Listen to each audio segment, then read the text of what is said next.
اللہ کریم کی بارگاہ میں ہے نا، یہ فلسفہ سمجھ لیں، وہاں دل دیکھا جاتا ہے، عمل کی باری تو بہت بعد میں آتی ہے۔ آپ کی نیت کیا تھی؟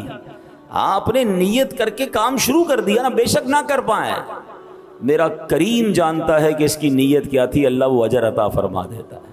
ایک بزرگ تھے، کہیں سے ٹریول کرتے ہوئے جا رہے تھے، راستے میں انہوں نے ایک بہت بڑا جو ہے مٹی کا ڈھیر دیکھا، اور اس وقت اس قوم کے اندر جو ہے نا قحط تھا، لوگ بھوکے تھے، کھانے کو نہیں تھا۔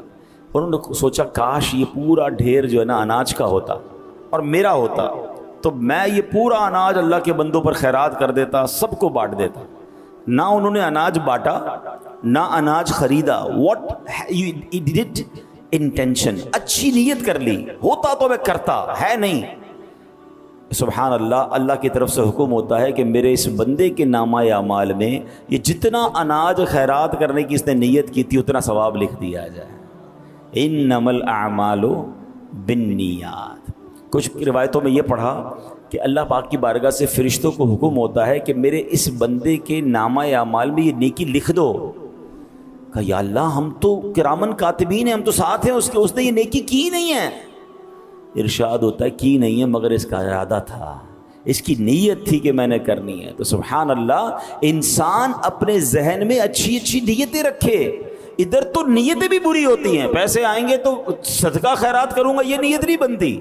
پیسے آئیں گے تو فلاں خواہش پوری کروں گا، فلاں غلط کام کروں گا۔ معاذ اللہ، انسان آج کے دور میں بری نیتیں کرتا جا رہا ہے۔ ہونا یہ چاہیے کہ بندہ نیت کرے اللہ تو جب مال دے گا میں بھی قربانی کروں گا اور بہترین جانور تیری راہ میں کروں گا۔ اے اللہ جب تو مال دے گا میں بھی حج کروں گا، ابھی نہیں ہے میرے پاس۔ اے اللہ جب اسباب ہوں گے میں بھی بار بار مدینے جاؤں گا۔ اے پروردگار اگر مجھے کچھ ملا تو میں غریبوں کی مدد کروں گا، فلاں چیز مجھے مل گئی تو میں اس کے ذریعے یہ والی نیکی کروں گا۔ یہ ہے اچھی نیتیں۔ اور پھر اللہ دے دے تو وہ کرنا بھی چاہیے، یہ بھی الگ پرابلم ہے۔ بندہ وعدے رب سے کچھ اور کر رہا ہوتا ہے، کام اس کا ہو جائے تو اللہ کو ہی بھول جاتا ہے۔ اللہ سے کتنے وعدے کیے ہوں گے ہم نے، یا اللہ میرا یہ مسئلہ حل کر دے پھر نماز نہیں چھوڑوں گا، یا اللہ یہ مسئلہ حل ہو جائے پھر میں اتنے خیرات کروں گا، میں اتنے غریبوں کی مدد کروں۔ جیسے ہی مسئلہ حل ہوا بندہ ہی غائب۔ ہمارے ساتھ تو کبھی کبھی ہوتا ہے نا، مسجد میں اچانک کوئی بندہ نظر آنے لگ جاتا ہے، پورا سال نظر نہیں آتا، اچانک نظر آ جاتا ہے، سر پہ ٹوپی، ہاتھ میں تسبیح۔ خیریت تو ہے بھائی؟ بس وہ ایک پرابلم آ گئی تھی، گھر میں مسئلہ آ گیا تھا، یا والدہ ہاسپٹل میں ہیں، یا فلاں کاروبار کا بڑا مسئلہ ہو گیا ہے، بس اللہ سے مانگنے ہیں۔ بہت اچھی بات ہے۔ تھوڑے دیر بعد بندہ غائب ہو جاتا ہے۔ بھائی کیا ہوا؟ کہ وہ مسئلہ حل ہو گیا۔ ارے بھائی جس رب نے مسئلہ حل کیا اسی چھوڑ کے چلے گئے۔ یعنی اللہ سے دوستی بھی کنڈیشنلی کرنی ہے، جب تک مسئلہ بٹکا ہوا، جب تک مسجد کا راستہ یاد ہے، جیسے ہی مسئلہ حل ہوا بندہ ہی غائب۔ ایسا نہیں ہونا چاہیے۔ میں مشکل میں بھی اپنے رب کو یاد کروں، میں راحت میں بھی اپنے رب کو یاد کروں۔ اگر آپ مومن کے دونوں اسٹیٹ سمجھ لیں نا، دونوں مومن کی صورتیں سمجھ لیں کہ مومن تو ہر حال میں فائدے میں نا، اگر وہ مشکل میں، دیکھیں انسان کی زندگی میں دو ہی وہ ہوتے ہیں نا، دور ہوتے ہیں، یا تو مشکل کا دور ہوتا ہے یا آسانی کا دور ہوتا ہے، ٹھیک ہے؟ مومن کا انداز پتہ کیا ہوتا ہے؟ مشکل میں صبر کر کے ثواب کما رہا ہوتا ہے، راحت میں شکر کر کے ثواب کما رہا ہوتا ہے۔ تو مومن تو مزے میں ہے کہ اگر آپ اس وقت کسی مشکل سے گزر رہے ہیں تو بھی اللہ کو یاد کریں، ان اللہ مع الصابرین، صبر کریں، صبر کا ثواب روز مل رہا ہے آپ کو۔ جیسے ہی اللہ نے اچھے دن کر دیے اب شکر کرنا شروع کر دیں، لئن شکرتم لازیدنکم، تم میرا شکر ادا کرو میں تمہیں اور عطا کروں گا۔ یعنی مجھ پر تو ہر وقت رحمت کی بارش برسنی چاہیے تھی، مگر ادھر معاملہ الٹا ہے۔ مشکل ہوتی ہے تب بھی اللہ کو کچھ لوگ ناراض کرتے ہیں۔ وہ کیسے؟ شکوے، شکایت، کمپلین، معاذ اللہ، اللہ سے ہی مایوسی کی باتیں شروع کر دیتے ہیں۔ غلط ہو رہا ہے۔ جیسے ہی اللہ اچھے دن پھیر دیتا ہے تو شکر کرنے کی بجائے عیاشیوں میں لگ جاتے ہیں، گناہوں میں لگ جاتے ہیں، اللہ کی نافرمانی میں، یعنی ادھر بھی غلط ادھر بھی غلط۔ مومن وہ ہوتا ہے جو ایوری ٹائم، ہر حال میں وہ اپنے رب کو راضی کرتا ہے۔ تو یہ بات ہمیں اس میں سیکھنے کو مل رہی ہے کہ اچھی نیت کا اجر کیسا ہے۔ اب کمال کی بات ایک اور سیکھنی ہے کہ شوق مدینہ ہونا چاہیے۔ آپ ذرا انداز دیکھیں نا ان کا، اتنی بڑی عمر ہو گئی ہے، بیماری ہے، مگر تڑپ کیا ہے کہ گھر میں نہیں رہنا، مجھے مدینے پہنچنا ہے، مجھے سواری پر بٹھا کر اللہ کے حوالے کر دو، میں راضی۔ اور راستے میں انتقال بھی ہو گیا، اللہ اکبر۔ انہوں نے تو اپنے کام کر دیا نا، وہ نہیں پہنچ پائے الگ بات ہے، پر وہ تو کر چکے جو کرنی بشر کی ہے، انہوں نے اپنے حصے کا کام کر دیا، اللہ اکبر۔ اب ہمیں بھی یہ کرنا ہے۔ ہم میں سے بہت سارے ایسے ہوں گے جو سوچتے ہوں گے کہ یار میں کیسے مدینے پہنچوں گا، میں کیسے نبی پاک کے پاس پہنچوں گا، پاسپورٹ نہیں ہے، پیسے نہیں ہیں، ویزا نہیں ہے۔ دعائیں تو کر سکتے ہیں, آنسو تو بہا سکتے ہیں, اللہ کی بارگاہ میں التجا تو کر سکتے ہیں, نبی پاک کی بارگاہ میں رات کو سوتے ہوئے درود پاک کا نذرانہ پیش کریں. کبھی تو ایسا ہو کہ مجھے رات اس لیے نیند نہیں آ رہی کہ آج مدینہ یاد آ رہا ہے, دل میں ہو یاد تیری گوشائے تنہائی ہو, پھر تو خلوت میں عجب انجمن آرائی ہو. کبھی تو آنکھوں سے آنسو بہے نا کہ یہ تو میرے اختیار میں, پیسے میرے اختیار میں نہیں ہیں, مگر میں التجا تو کروں, درود تو پڑھوں. ہم نے دیکھا کہ کئی ایسے لوگ ہوتے ہیں جن کے پاس کچھ نہیں ہوتا اور ایسے بلاوا آتا ہے. ایک عاشق رسول کا انداز بتاتا ہوں.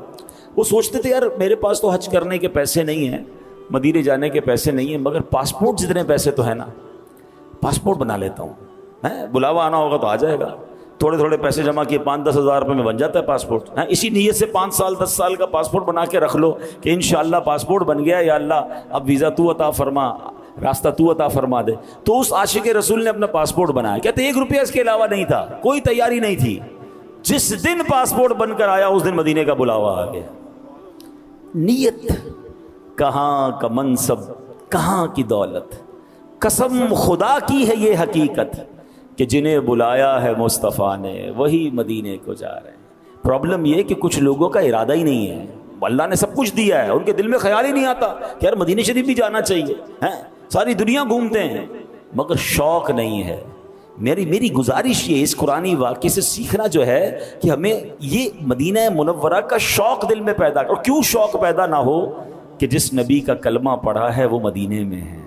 اور آقا علیہ الصلوۃ والسلام نے پتہ کیا فرمایا, من زار قبری وجبت لہو شفاعتی, جس نے میرے روضے کی زیارت کی اس پر میری شفاعت واجب ہو گئی.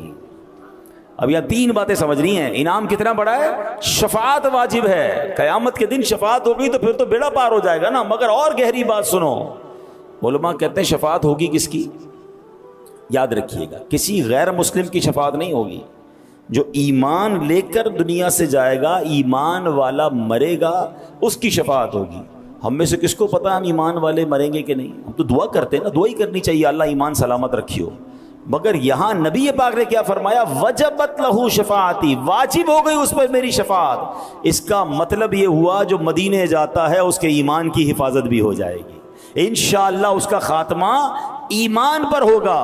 ایک اور عشق والی بات سنو, روایتوں میں آتا ہے جب قیامت کا دن آئے گا نا, سب سے پہلے شفاعت کبریٰ تو نبی پاک کو عطا کی جائے گی. سب سے پہلے شفاعت نبی پاک فرمائیں گے, جنت کا دروازہ کھلوائیں گے, اللہ کی بارگاہ میں سجدہ کریں گے, آپ کو شفاعت کی اجازت ملے گی. مگر اس کے بعد انبیاء بھی شفاعت کریں گے, اولیاء بھی شفاعت کریں گے, حافظ قرآن شفاعت کریں گے, حاجی اپنے گھر والوں کی شفاعت کرے گا. یہ تفصیل ہے کہ کس کس کو قیامت کے دن شفاعت کا موقع ملے گا. مگر سنو, جو مدینے گیا ہے, نبی پاک نے یہ نہیں فرمایا اس کی شفاعت واجب ہو گئی, فرمایا اس پر میری شفاعت واجب ہو گئی.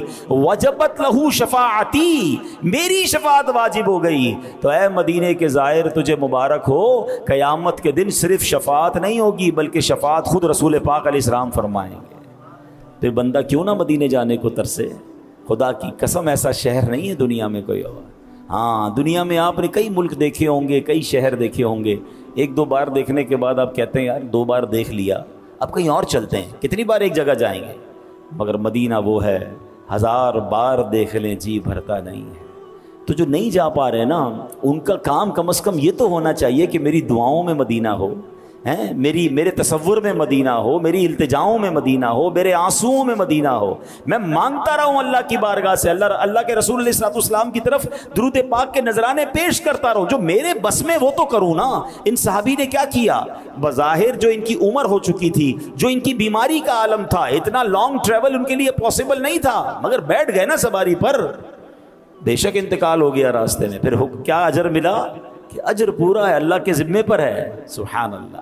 اللہ کرے کہ یہ کیفیت ہماری بن جائے. تو بہرحال اللہ کریم سے ہم دعا کرتے ہیں کہ ہم سب کو جلدی جلدی مدینہ منورہ کا سفر نصیب فرمائے. حضرت مولانا نقی علی خان رحمۃ اللہ تعالی علیہ, یہ کون ہیں؟